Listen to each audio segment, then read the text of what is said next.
warahmatullahi wabarakatuh. Hai semua, nama saya Erma Triningsi. Jadi di video kali ini saya akan menjelaskan sedikit banyaknya tentang materi produk jasa dalam mata kuliah Manajemen Pemasaran Jasa. Jadi sebelumnya saya tadi telah memperkenalkan nama saya terlebih dahulu. Jadi saya ini dari kelas Manajemen A Pemasaran 2017, Fakultas Ekonomi dan Bisnis Universitas Muhammadiyah Makassar. Jadi pertama-tama kita harus mengetahui dulu apa itu produk jasa. Jadi produk jasa yang saya ketahui sedikit banyaknya yaitu tindakan dari suatu pihak ke pihak lain terkait produksi dan produk fisik maupun tidak atau non fisik. Jadi itu adalah secara spesifik pengertian tentang produk jasa. Oke, jadi poin pertama yang perlu kita jelaskan pada video ini yaitu penawaran jasa. Jadi penawaran jasa adalah secara spesifik itu penawaran jasa adalah pekerjaan memakai jasa seseorang baik itu dengan tenaganya ataupun pikirannya. Oke, jadi di sini secara garis besarnya penawaran jasa adalah pekerjaan yang setiap orang butuhkan. Yang setiap orang butuhkan itu menggunakan tenaganya ataupun pikirannya. Jadi kalau tenaganya itu seperti kayak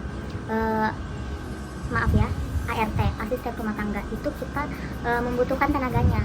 Beda dengan yang membutuhkan itu pikirannya, yaitu pekerja-pekerja karyawan-karyawan di kantoran yang memang betul-betul kita membutuhkan buah pikirannya untuk mencapai tujuan yang kita inginkan gitu. Oke, jadi contoh berikutnya itu seorang sales atau seseorang yang menawarkan barangnya melalui iklan atau media lainnya maupun juga secara langsung. Oke, jadi itu poin yang pertama. Lalu tingkatan produk jasa. Di sini kita bisa menjelaskan ada lima tingkatan produk jasa. Yang pertama core benefit atau produk utama. Contohnya, para pelanggan tukang cukur mendambakan hasil cukuran yang rapi. Jadi itu produk utamanya. Produk utamanya yang setiap pelanggan harapkan itu mendambakan hasil cukuran yang rapi. Oke, jadi yang poin kedua, the expected produk harapan atau produk harapan.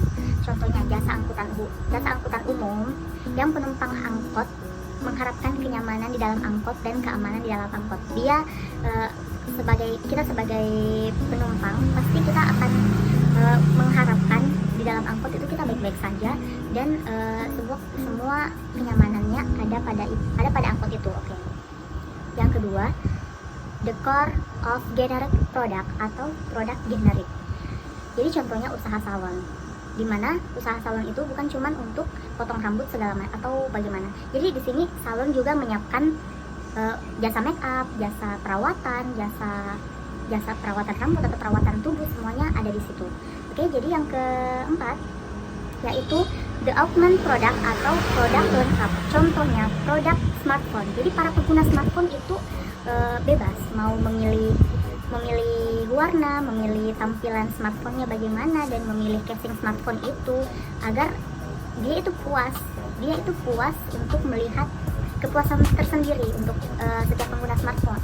Jadi dia menggonta-ganti casingnya itu, supaya dia benar-benar puas dengan apa yang dia lihat, dengan apa yang dia lakukan. Walaupun merek smartphone-nya ada samanya, tetapi dia benar-benar memodifikasi smartphone mereka. Itu contoh kecilnya. Dan yang terakhir adalah the potential product atau produk potensial.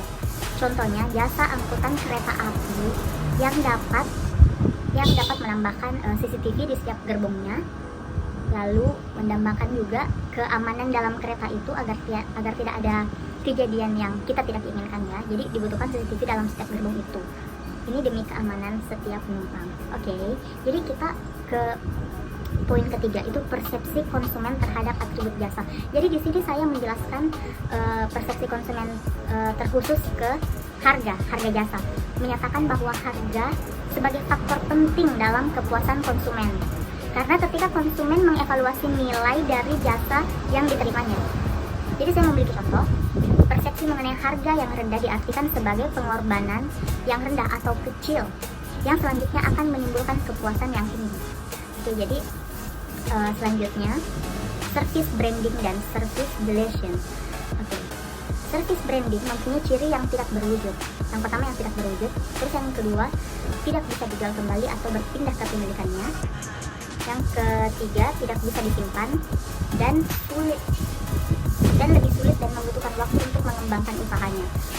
Contohnya asuransi, konsultan bisnis, sekolah, reparasi elektronik, dan layanan kesehatan seperti puskesmas. Oke, sedangkan service deletion yaitu merevisi pada ruang promosi dan distribusi. Lalu poin yang terakhir yang saya jelaskan di sini adalah strategi produk jasa dan pengembangan jasa baru.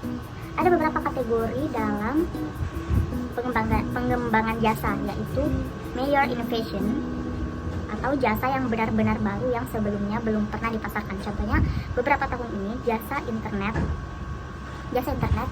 menjadi jasa yang inovasi. Terus yang kedua startup business, yaitu jasa baru yang ditawarkan oleh perusahaan baru yang melayani pasar yang sama dengan pesaingnya, namun memiliki karakteristik yang berbeda. Yang ketiga service line extension, tambahan produk baru masih dalam satu lini atau satu tujuan gitu. Memiliki manfaat sama dengan layanan yang berbeda. Misalnya Telkomsel menawarkan produk simpati atau produk pasca bayar, kemudian menawarkan kartu halo yaitu produk prabayar. Oke, jadi kali ini saya telah menjelaskan. Mohon maaf jika ada kekurangan dalam penjelasan saya karena kita adalah semua manusia biasa, tidak luput dari kesalahan. Oke, jadi kalau ada kelebihan dan kekurangan ya, tolong dimaafkan dan dimengerti. Kita adalah manusia biasa.